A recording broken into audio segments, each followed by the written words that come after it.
มานางเอลิซาเบธ ซามอนผู้รายงานพิเศษแห่งสหประชาชาติประจำเกาหลีเหนือเปิดเผยว่าปัญหาการขาดแคลนอาหารในเกาหลีเหนือยังคงเป็นประเด็นที่น่ากังวล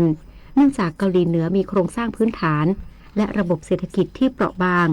ทำให้ภัยธรรมชาติส่งผลกระทบรุนแรงต่อประชาชน1 คนลดน้อย100 คนลดมากรวมพลังทั้งชาติไทยไม่ขาดพลังงานจบข่าวทิติมาอินกลัมอ่านรับฟังข่าวครั้งต่อไปเวลา 15 นาฬิกาค่ะติดตามข่าวที่นำเสนอไปแล้วได้ที่ www.thainews.prd.go.th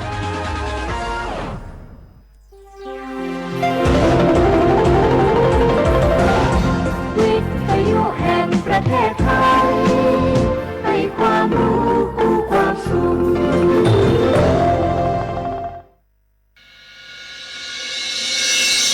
สถานีวิทยุกระจายเสียงแห่งประเทศไทยจังหวัดเชียงใหม่ AM 1476 กิโลเฮิรตซ์สถานีวิทยุภาคภาษาชาติพันธุ์แห่งเดียวในประเทศไทยที่มีความทันสมัยเชื่อถือได้สร้างอัตลักษณ์กลุ่มชาติพันธุ์สู่สากล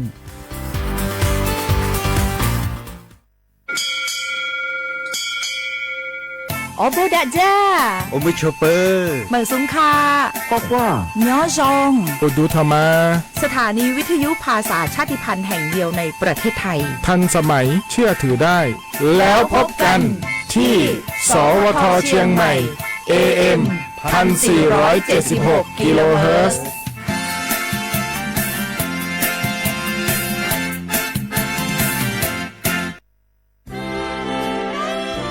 ตลอดประวัติศาสตร์ของชาติไทยพระมหากษัตริย์ไทยทรงเป็นพลังศรัทธาทรงทำนุบำรุงและอุปถัมภ์ศาสนาให้เป็นหลักยึดเหนี่ยวจิตใจของประชาชนเป็นแนวทางในการดำเนินชีวิตด้วยความดีงามศาสนาสอนให้คนไทยรู้จักคุณธรรมความดีและความสามัคคีช่วยประคองจิตใจในยามทุกข์เสริมพลังใจในยามเผชิญอุปสรรคเป็นรากฐานสำคัญของสังคมด้วยพระบารมีแห่งพระมหากษัตริย์และศาสนาอันเป็นที่พึ่งทางใจคือพลังศรัทธาที่ล้อมรวมคนไทยทั้งชาติสู่ความมั่นคงสงบสุขและยั่งยืนตลอดไปร่วมเสริมสร้างความรักในสถาบันหลักของชาติโดยสำนักงานประชาสัมพันธ์ที่ 3 กรมประชาสัมพันธ์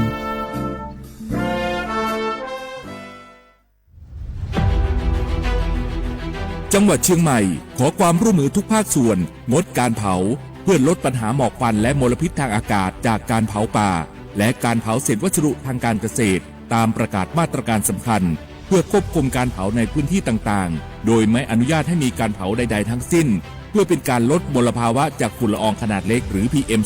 2.5 ตั้งแต่วันที่ 1 มกราคมถึง 31 พฤษภาคม 2569 หากจำเป็นสามารถลงทะเบียนขออนุมัติผ่านระบบไฟล์ดีและเบิร์นเช็คได้ฝ่าฝืนต้องระวังโทษจำคุกและปรับหรือทั้งจำทั้งปรับจังหวัดเชียงใหม่ส่งเสริมการใช้เทคโนโลยีในการจัดการขยะและเศษวัสดุทางการเกษตรเพื่อลดการเผาในอนาคตและสร้างสภาพแวดล้อมที่ดีขึ้นในระยะยาวหากพบเห็นการเผาในพื้นที่ห้ามเผาหรือพบผู้กระทำความผิดสามารถแจ้งข้อมูลได้ที่ 053-112-808 หรือ 191 ตลอด 24 ชั่วโมง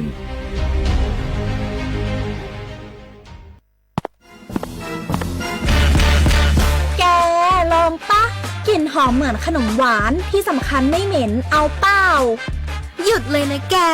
รู้ปะว่าในนั้นน่ะนิโคตินเพียบเลยนะ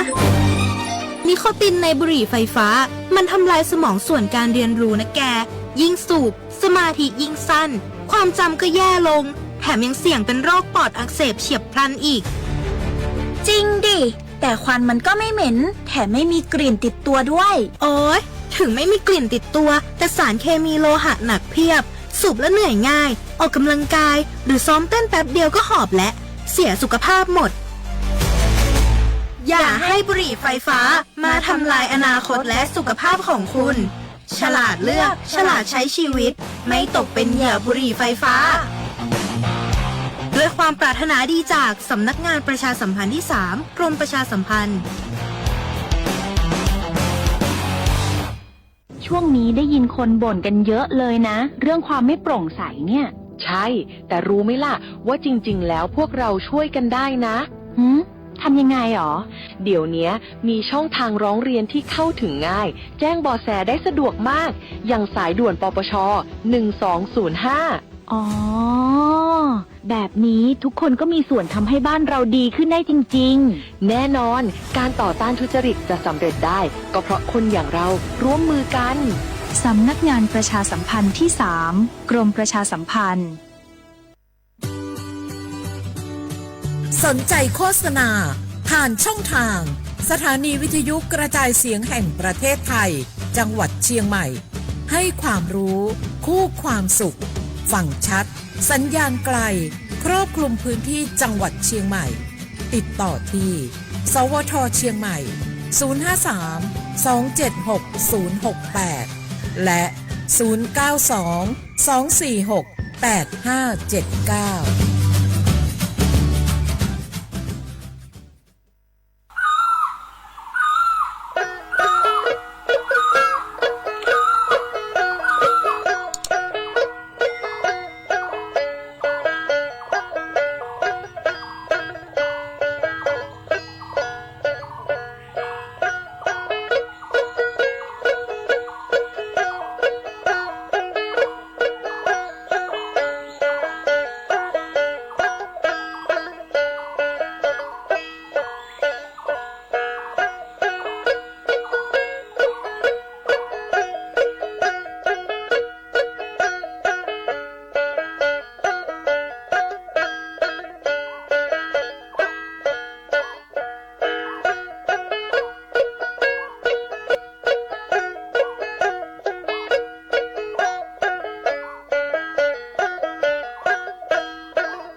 小花不来花啊，阿么啥你莫花你啥莫啊，阿我历史我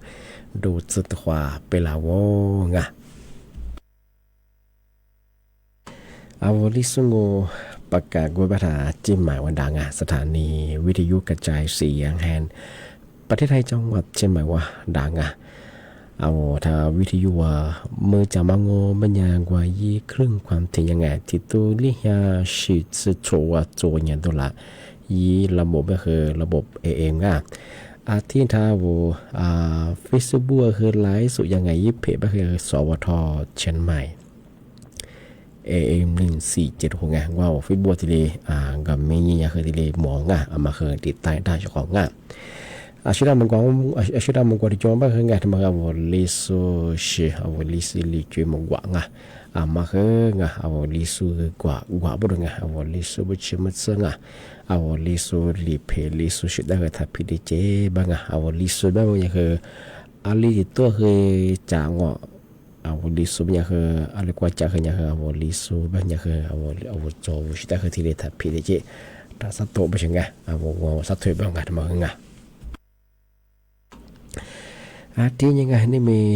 ที่ยังเป็นไงเอาลิสูบางว่าเป็นอย่างคือซาฮาเซอร์ลี่ยังไงนี่มีดีมากคือ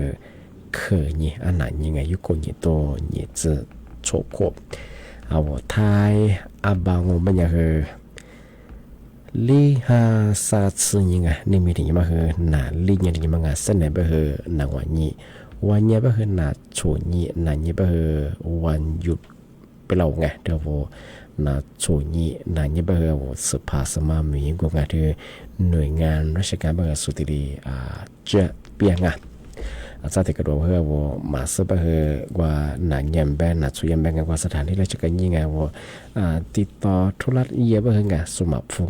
พับเบอร์ส่วนนาทีเนี่ยข้อนี้นางว่ายังไงยี่เวลายาสภาสมามีอยู่เบอร์เงาะในแปะมุกเกิดข้อนี้คือมือเคือลีมุกเกิดสงบมุกเกิดสิริเปียวที่นี่ที่มาเทเชว่าเชื่อว่าทำมาปีใหม่ที่สจิงช่างทำไมอยากจะปีว่าว่ามาสนใจช่างงเป็นยังไงมาสาธิตมาสาวลิสุงประกาศก็เป็นไงที่สถานีวิทยุมาสาธิตว่ายี่ระบบยังคือ AM มั้งมาสาธิตยี่คลื่นความถี่มาคือวิยาว่าที่ลีจีเปะที่ยังคือขึ้นยาเสือที่ยังคือชาที่ริบจากช่องอาจจะเป็นยาว่าที่มาว่าสนใจว่าโฆษณา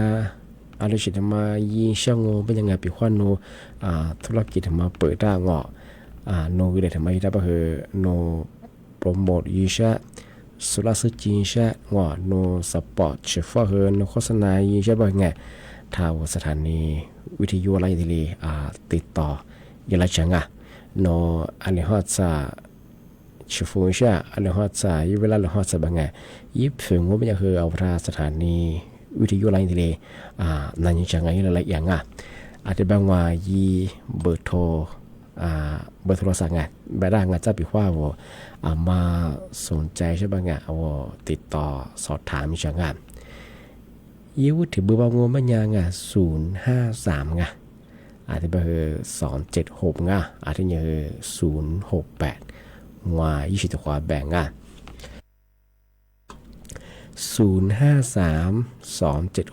อาจจะยัง068ที่ถึงบางโง่เป็นยังไงทำไมคือเบอร์โทรศัพท์มือถือ092มันก็คือ246อาจจะยัง8579หัวยี่สิบตัวแบ่ง092-246-8579ทำไมคือทางสถานีสวทยี่เบอร์โทรศัพท์ปีขว้าวเฉียวขว้าวมาจะสัจมาจะมันก็จะธุรกิจเปิดตางอเลยพยายามคือโฆษณายิงใช่ไหมประกาศยิงใช่ไหมคือถ้าวิทยุพันธุ์เลยโฆษณายิงต่างอาจจะคือยิบเสร็จมาคืออะไรเขาจะเบอร์ว่าอเมริกาเบอร์มาติดต่อสอบถามอะไรอย่างที่ได้ยินหน้างานทำมาแต่ปีมากสุดจริงเช้าช่วงนั้นลิสุดเลยมันช่วงเดี๋ยวอยากจะแบ่งเราเพิ่มแบ่งมาเรื่องเรื่องไปข้าวอะไรสิสนใจใช่ไหมที่โฆษณาใช่ไหมถ้าวิทยุที่ประกาศยิ่งใช่ที่อิจฉาชูฟื้นใช่ไหมมันก็ใช่ไหนฉันดาราก็คือถ้าสุภาพนี่ที่ชูฟื้นคือด่าใช่ไงก็คือ20 นาทีอะไรเขาจะเชื่อมันคือ20ถ้าเบลข้อใช่ไงก็คือถ้า ยี่ข้อมูลเพิ่มเติมไงอุทางว่าเบอร์โทรไปแล้วมาคือเอาที่ทุกฝรั่งนี้ยาละคือที่ดีสอบทางช่องที่ยังไงที่มาแต่เชื่อคือที่มาปีมาสุดจริงเชื่อไงที่มาคือนี่แน่คือมันก็ชื่อคืออเมริกาทุกคนเนี่ยปีมาประกาศจังนี่เมกับพวกคนเนี่ยถือเสนอวันนี้สังเกตถือจะกว่าถ้าว่าจะหมายว่าโรงเรียนเชียงใหม่คิดเตียวเขายังจะถนนน้องหอยไงที่จะสารพีเยอะที่จะมาจะรอพัวที่จะดูเยอะที่จะมาไงจะกูทิ้งจะมาสู่ถนนต้นยางไปเฉยไงกว่าจะกูขาสื่อดับบ่มอทุโมดับมาไงหรืออะไรก็ทางยาอบจจังหวัดเชียงใหม่ประกาศยังไงที่นี่สัญญาคนนี้คือจะกูทิ้งจะมาคือถักกูบุรุษไงอาชีพบุรุษที่บ้านคือที่นี่จะกูยิ่งหัวยิ่งหัวเส้นเนี่ยวันนี้คือถ้าไม่บ้านกว่ายี่พายุมาคือดูแลเป็นไงมีฮิโร่ห้าเยอะมากมาห้าเรียกว่าความสุขเชื่อมั่นกูเปลี่ยนมั้งอาจจะเป็นจากกูทิ้งจะมาคือสื่อมีอาปโดจ้ามีเหี้ยคือพายุแบบคือสื่ออิเล็กก้าโคเรียจ้าสื่อลงมาอิเล็กก้าชีดมาคือชีติเลนะเป็นไงอาจจะเป็นยาอบจเชียงใหม่ไม่ไงมาคือจะมาที่เลยแจ้งเตือนช่างงานที่บ้านเขาชองฝนจากกูทำมาคือที่สัญญามาคือเนี่ยคือบาลาไปคือมากู้มาคือข้าเป็นไงถ้าพับกู้มันเนี่ยคือว่าขึ้นยังมีเชื่อถึงไงอันตรายยังว่ามีความเสี่ยงไม่ไงมีโลหะอยู่บ้านจะสื่ออิเล็กก้าบิวตี้ว่าคือเกิดได้ยังไงไปยาที่แจ้งเตือนฝรั่งอาจจะบอกว่าจากกูสถานีรถไฟไงถ้าคือเยอะดาวไงมันก็เชื่อว่าจากกูดมองว่าเชียงใหม่ลำพูนลำปางไงว่าถนนซุปเปอร์ไวท์เขาต้องไปเยอะดาวไงจะมาสายาเตยมันอย่างคือถนนต้นยางจออำเภอสระพีจอจังหวัดลำพูนดูอยู่มั้งไงจริงจะไม่เคยเนี่ยคือถือสื่อมีอาพโดยาทะเลเตยฝรั่งที่ยังไงที่มาแต่เชื่อว่าจะมาปีมาที่แจ้งเตือนใช่ไหมทำไมไม่ยากที่ยาตันนูสอบสวนกลางไงCIB แบบคือดาวไงยากคือเราไปชาวบ้านถึงมาที่เลยแจ้งเตือนฝรั่งเอาเมื่อสาบางงงไปที่เราทุเรียนไงสื่อทำไมเขาแทบไม่สื่อแบบนั้นไงเอามาสับไปคือขึ้นอย่างที่เลยวัวมาคือจงไงเอามาสับไปยี่หูซื้อยี่เดือดซื้อขาดซื้อไปได้ใช่ไงอันแบบคือผิวก็คือผีมาคือจงเกลื่อนมาจงไงที่บ้านอย่างนี้กลุ่มมิชาชีพมาไงล่ะสมบัติข้าสุดผมก็คือที่ทุเรียนมาไงแต่ละอย่างว่าย่าเฟซบุ๊กอีผีอีปอที่ชื่อสายังไงว่าออนไลน์เขาอย่างที่เลยว่ามาคือจงใช่ไงที่บ้านมันยาวเสียความว่าไงมาว่าทุเรียนจะนี่ชิโซไงว่าจะชิโซไงมาพาว่าจะบอกว่าออนไลน์ที่บอกว่านี่พาว่าคือมาคือเต็งยาจางโมไปใช่ไงปีขว่าว่าทุเรียนไม่เผื่อคือผียังงเป็นยังไงที่ยังว่าผีปกติเป็นยังคือมาคือแต่จานี้แต่สงสัยไปใช่ไงว่ามาจานี้มาสงสัยไปเฮ้ยผีไปกูเลยมันจะพูดงานฟุตบอลโอ้มาไงสุดท้ายไปเด็กฟุตบอลเบอร์งอทุเรียนคือมาว่าจ่ายากมาสุฝรั่งแต่ว่ายังมาใส่ยากลุ่มมิชาชีพฟุตบอลเรียมาใส่ทุเรียนไงโจทย์ไปยากที่สุดข้อนี้เอาล่ะฟุตบอลโอ้เกิดจะมาโจทย์ไงมาคือจามงาจุกงาปีความนู้นได้ขึ้นมาฟาชิบะคือมาใส่แบบว่างอนจะก็จะบางส่วนกัดสักทีเดียวคือวิ่งไงนึกว่ายิ่งเยอะความวิ่งความดังไงถ้าว่าเธอออนไลน์ถ้าพวกคนนี้พอวอมาเฮงไงทำให้ยี่มีความเสี่ยงส่วนไงมีอย่างนี้ไม่ใช่คือหลักโซ่ข้ามมาหัวโจช่างไงก็คืออยากคือปีว่าว่าแต่ก็ต้องบอกยี่เผือคือพอปีเป็นยังไงที่ยี่เผือคือทำไมผีปอเขามาเฮงไงหลักโซ่คือที่ใต้สุ่มจุบมาเฮงไงมาคือแต่กับใจเงี้ยแต่กับกุญเงี้ยแต่กับตีไม่ใช่ไงเอาความฟุตบอลมาเปิดแต่งไงจากการว่าว่าทุเรียนก็จะใช่ป่ะเหรอจ้าทุเรียนกูเลี้ยงพูดดูโจ้พูดดูไงบอกว่าพูดดูเหรอว่าฟุตบอลก็เตะอู้เกลือมาหงอมาคือไทยเยังฟุตบอลอู้ไปเดี๋ยวสุดท้ายแบบกลุ่มมิชาชีพประเทศจุดไปหงอทุเรียนมาวางฟุตบอลมาวางจนหลังงานทำมาคือทำมาแต่เตือนภัยช่างไงทุกอย่างคือแจ้งฝรั่งมาคือจำมือช่างที่บ้านยังไงมาสาคือในละคือหมกว่าทุกว่าเกิดนางเอาเฉพาะถ้าวิธียุทธนาจะสู้ไงไหลสวดตีสุดละคือข้อความงอ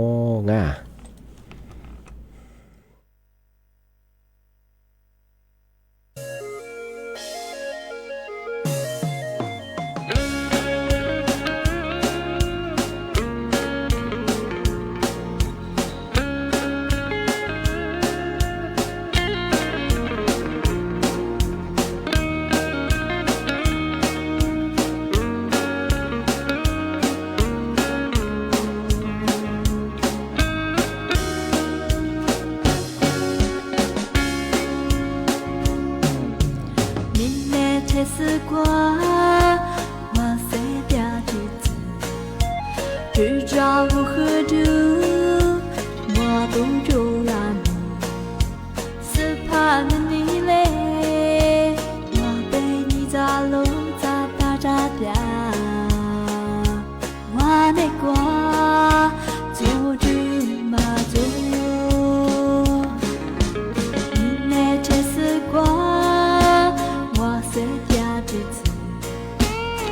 只要我和你秒比都完美，只怕你累，我被你砸路砸大炸掉，我那个做主嘛做，我三年你呀，我这是挂背。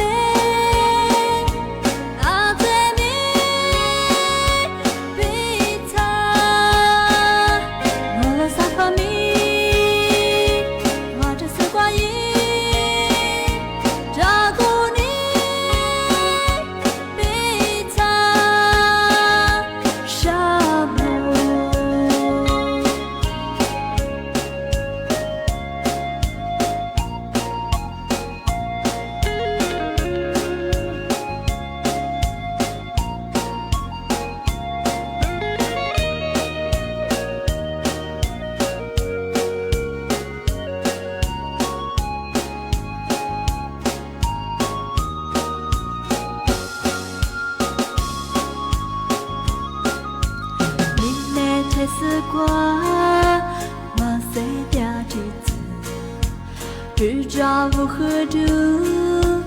我都有了你，是怕你累，我被你砸楼砸大炸掉，我那个做主嘛做，你那这是过，我是的日子，只知道如何你。秒比都完美，是怕你累，我被你砸路砸大炸掉，我那个做主嘛做，我三年你呀，我这是挂背。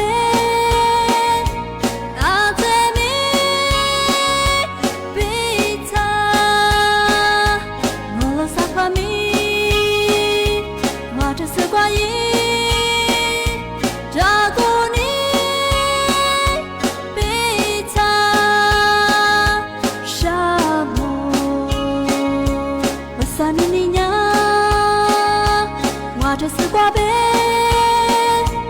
啊，最美。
其实你无话微微之光。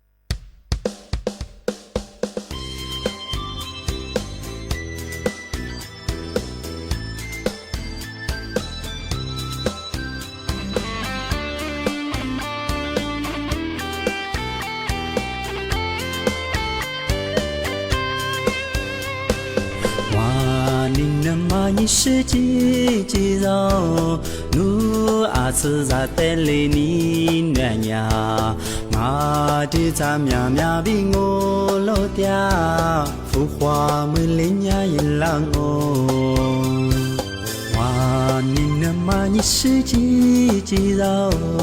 若提马提木瓜嗲阿咪，你是努若阿是你他下，浮华没人呀一浪哦。我记忘八卦，是飘路飘，其实你无话微微，只管我一浪哦。阿次在带你年呀，你妈是死我老天，浮华没两呀，你让我你才一浪哦。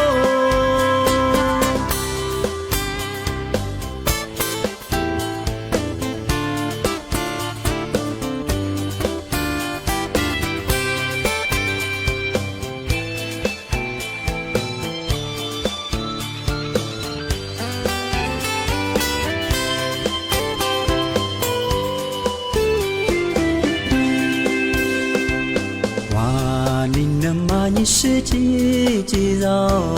努阿次在带里你暖呀，马的咱喵喵比我老爹，浮华没领呀一浪我。哇，你那么你是几几绕，若提马提木瓜嗲阿咪，你是努走啊是你躺下，浮华没领呀一浪哦。花季王八瓜是飘路飘起是你，浮华微微只管我一浪哦。阿次在带你呀，你妈是生我老天，浮华没两呀，你让我你在一浪哦。花季王八瓜是飘路飘起是你，浮华微微只管我一浪哦。阿次在带你呀，你妈是生我老天，浮华没两呀，你让我你在一浪哦。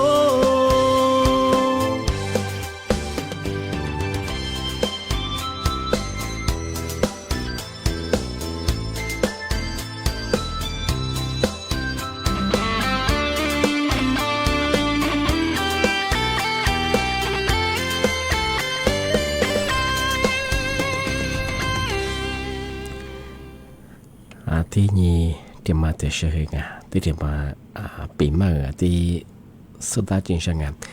มาสระยากรมอนามัยเดี๋ยวมาเตือนยี่ฝรั่งว่าที่ทุเรียนไงจะส่งงูเป็นยังว่าว่าที่เครื่องดื่มแอลกอฮอล์ไงจะเผื่อจะมีทุเรียนแต่คนแรกที่จะสิ่งเป็นยังอันตรายยากบุญไงที่ยังจะกุดเดือดขึ้นยังสวาสาไปใช่ไงชาสิลมันยังมีโอกาสกว่าเชื่อมกินได้บ้างอันนี้เป็นเดี๋ยวทุเรียนจากสุนไง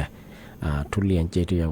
เครื่องดื่มแอลกอฮอล์ไงตัวจริงคือตาคนแรกก็ยังถัดจ่าไปใช่ไงอันตรายยังไงมาถึงมาแต่ปีมาเจนเตยช่างงานที่ทำมาถึงเชื่องูมันยังไงย่ากรมอุตุนิยมวิทยาที่ภาคเหนือแล้วพอถึงมาเจนเตยฝรั่งในเมืองว่าเฮลิฮาซาซึ่งยังไงยุคนอยู่ตรงไหนชวดสื่อกูของไงมาคือพื้นที่จังหวัดเชียงใหม่ที่ยากกว่าทำมันยังคือไงเหมือนคือพันเรียกมันยังกว่าพื้นที่ไงที่ยามาดงที่ยังคือมีโลหะจุบคือขึ้นเรียกมันไงยาแบบละมันยังคืออำเภอเสมือนไงที่ยังคืออำเภอแม่อายบะที่ยังคืออำเภอเชียงดาวไงที่ยังอำเภอฝางไงแม่แตงดอกที่ยังอำเภอแม่แจ่นไงที่ยังอำเภอเวียนแหงไงที่ยังอำเภอกาลยานิวัฒนาไงที่ถึงมันเป็นยังอำเภอชัยประการไงที่มันยังที่มาอย่างมาสามัญที่มาว่าเชสมบัติสุดไง9อำเภอไงกู้อำเภอมาที่ยากรมอุตุนิยมวิทยาที่มีแต่พวกกูยิสุแต่ยิสุที่พันในระบบยาทะเลแจ้งตัวฝรั่งมาพื้นที่มีความเสี่ยงสูงเป็นยังไงเป็นความเกิดผลเลี้ยงยางอาจจะว่าดินสลายยามาแล้วไปฉีกไว้ยามาตรงอาจจะจำงอามาตั้งยาฝาล่างที่พื้นที่ทำร้ายจัดส่วนงาน9อำเภองานนี่คือมาทะเลเต็งฝรั่งที่บ้านไม่ใช่ของงานที่นี่มีความยังไงสั้นแต่วันนี้สิ่งที่ยากสำนักงานกรมอุตุนิยมวิทยาบ้านยังไงถ้าแบบเหมือนฮันเรียมาขึ้นยาตัวสิ่งงานบางพื้นที่ไงสมมติจะสบายไงมาก็เดี๋ยวมากว่าเชื่อสมมติจะสบายที่ยังจะมองหรือเชื่อสุขที่เลี้ยงที่ยังไงทำมาแต่เชื่องูไม่อยากไงสำนักงานตำรวจไซเบอร์ไงทำมาถึงมาเตือนฝรั่งจากงานบอกว่าคอนเทนต์ชาโซงเท่าคลิปวิดีโอชามาเดือดยิ่งกว่าเฟซบุ๊กโลยามาตรงอะไรสิ่งที่ตรงนึกว่าคอนเทนต์ทำภาษาอัลมายิงว่ายิงมันจุมาว่ามันไงเยี่ยมมาตรงอีกมันก็ถ่ายเยี่ยมของงานมันยังกลมหมายนะช่วยยังไงแต่มาสัญญาก็ลาว่าช่วงสงกรานต์ยังไงที่สุว่ายาวแนวมาที่ว่าก่อสร้างตะบัวชาวตะบัวไงแต่มาแต่ละอย่างคือสุกว่าสงกรานต์สุพิมพ์เนื้อมันไงอีกมันมาสักคือสุจะขึ้นอย่างที่รีเบลจังอันนี้บางอย่างสำนักงานตำรวจบางอย่างมาคือตั้งอย่างจำไม่ใช่ไงที่บอกว่า อาชีพมาคอนเทนต์ภาษาคือไงอะไรมายี่ปอยมันจบมาว่าพายแบบสุดละนาฬิกาสุดละคือเรื่องงานที่มันก็ถ่ายยี่ไปใช่ไงพายมากกว่าเรามายี่ปอยจบมาคือที่ดีควายงานมายาถึงมาที่ดีแจ้งตัวฝรั่งอ่ะจะมาที่เชียงโง่ไม่ยากคือไงที่ยาสำนักงานการไฟฟ้าไงที่มาคือตีฝรั่งที่มาคือกุหลาบคือไงคือไงปีมากประกาศยังไงเอามาสัตว์จอพื้นที่อำเภอหานตัวคือที่กระจกไงที่ยาเจ้าหน้าที่ไม่ยากคือหลักสูตรมาคือว่าเจ้าหน้าที่การไฟฟ้าแบบนี้เอาเฮียร้านนี้คือเอาตัวที่เด็กกับกูเงียที่เด็กเชี่ยไปใช่ไงอันนี้แบบยิ่งค่าที่เนี่ยคือฟุตบอลคือที่เฮียนี่เฮียสังเกตที่เด็กโกรธงาปีว่ามาที่เชี่ยร้านนี้เฮียร้านนี้เอาตัวกับเชี่ยโนมาสานโนเอาตัวอยู่ยังมายิ่งเฟื่อเอาที่เนี่ยเดียเป็นยังไงเอาตัวถึงมาเอาที่เนี่ยว่าลอยได้ไปใช่ไงยากูเงียไปใช่ไงมันคือยาที่กระตุ้นหลังชาวของงานปีว่ามาที่เชี่ยพจุดตัวเป็นยังไงยังไงมันคือตัดกิจไปใช่ไงยามันยังคือกลุ่มมิชาใช่ไงเราสมัครเข้าสู่ฟุตบอลที่เลือกเกิดจะมาคืออย่างไงบ้างคือมาคือจะมางานปีว่าฟุตบอลก็มาเอามาฟังชีพยังไงว่าย่าสำนักงานการไฟฟ้าคือที่ดีโทรแจ้งสอบถ่ายหน้างานปีว่าที่เจ้าหน้าที่บ้านหลักก็คืองานมางานทีนี้ย่าไม่มาคือปีว่าสู่พัฒน์หลักก็คือย่าก็ถือแจ้งไปใช่ไงแต่มาคือยังก็จวงงานช่วงงานมาคือไงแต่มาตอนนี้เนี่ยย่าจะงอยพีมาโมชิกันจะอำเภอหารรถระเบิดไงมาหลักส่วนยิ่งสาวมาคือหลายยี่ที่ตัวกับกุยไปหลายสิ่งไงบอกว่าเรามาคือยี่เฮียใส่เฮียที่เดียวงามาคือที่เนี่ยเรามางาปีว่าว่ามาซื้อไปคือมาเกิดจุฬาข้างไงอันนี้ไปคือว่าพาสงสัยบางงานว่าทนายยิ่งจังงามาคือแต่มาปีมาคือเจนเตยอย่างงาอาทิตย์แบงค์ไม่ใช่ชักว่างานี่มีคือนะปีมามาคืออาทิตย์แรกจังงาก็คือสั้นในงานสูงมากกว่านี่คือเจมือว่าตัวความบุญเล็กกว่างา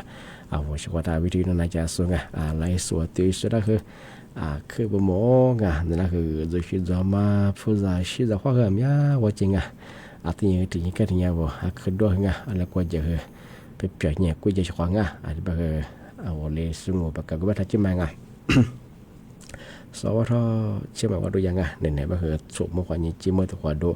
ที่มูลองไม่ยังนี่มากกว่านี้สามโมนาทีนี้ความเยอะนาเนี่ยจะถึงนี้ตัวอย่างอาจจะเป็นนาปีมาเหรออาจจะเรียนจองเอาไปเชื่อเขาไปแล้วเหรอคือบ่มองเขาว่าสวัสดีครับ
是嘞，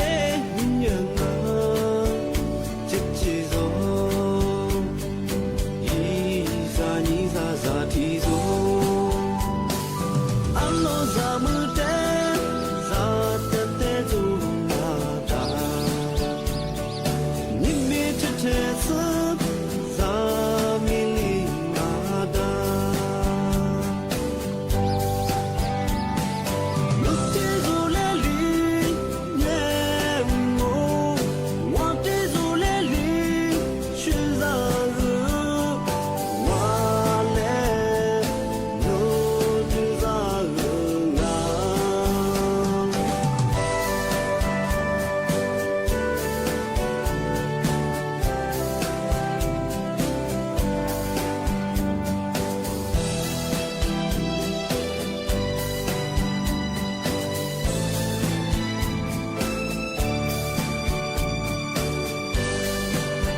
提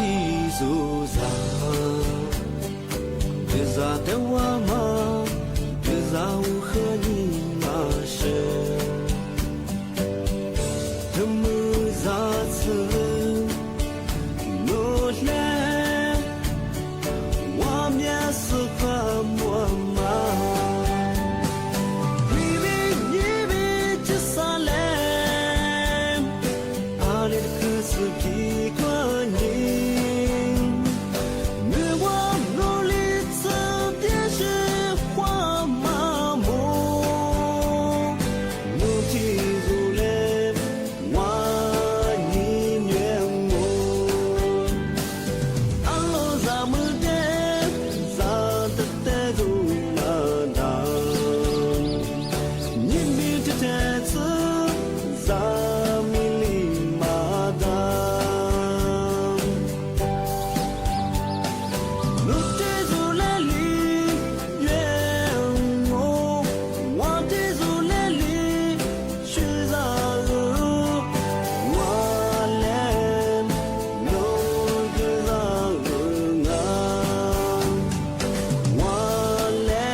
นีวิทยุกระจายเสียงแห่งประเทศไทย และเครือข่ายทั่วประเทศเสนอข่าว